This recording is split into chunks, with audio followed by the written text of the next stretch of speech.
So BeatBoxers is a fighting rhythm game in which players play as an instrument or musical genre of their choice. It's a beat rhythm focused fighting game to where instead of the focus being on doing crazy fancy combos, it's more on can you consistently do your inputs to the beat of the song. Doing stuff on beat gives you a whole bunch of bonuses, a whole bunch of like incentives, and that encourages you to want to input on beat. And so that makes both you and the other player think a little bit more about what you're doing instead of mashing buttons like people normally do when they first get into fighting games. We knew we wanted this thing to be musical, but we didn't want like something super silly symphony, like from Disney or something like that. It took us a really long time to kind of figure out what types of characters we wanted and how realistic we wanted them to feel or not realistic. And once we kind of figured that out, it helped kind of set the tone for the whole game, which I also think helped us ultimately decide to lean more towards the fighting style, because we had characters that felt more fightery than just a violin with legs.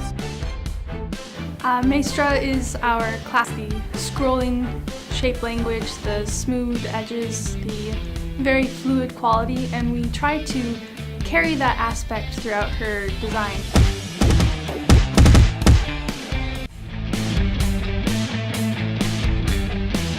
Riff's design is based off of a guitar. We went for more triangle shapes with stunted corners so that he would feel very energetic. So he has lots of dynamic pieces in his large form because rock is about having fun, and so we wanted to capture the energy of the character through his angles and shape language.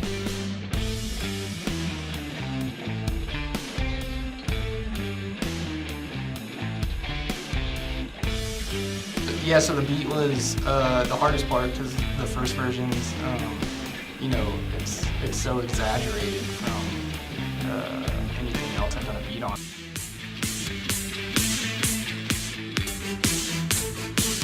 Wind up and end lag, start lag, all these different timing things.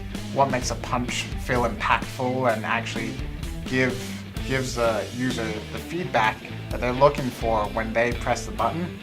There was just some things about the music element that just weren't coming through very well. We kind of went back and we stripped out a lot of the extra stuff, and we're really focusing on, well, when I hit the button, does it feel like my attack's doing something? Does it feel nice?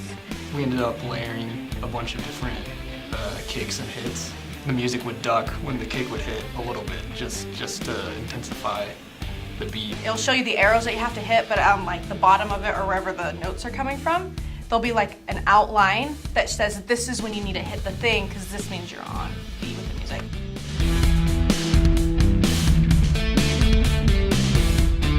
How to render a crowd, kind of a trip, figuring out how to get all those out there and then get them all moving and stuff. So. I was designing the character select screen, making it work with the UI and stuff. As the director of working on this project was really being able to see how much teamwork and coordination and just behind the scenes things go into creating a game. They've been very good at getting feedback, what works, what doesn't work, keep the stuff that works, iterate on the stuff that doesn't work, and that type of polish is what starts to make this type of game stand out. I think there's just kind of this satisfaction that you get from having everything like sync up, kind of this wonderful feeling of having everything in harmony and in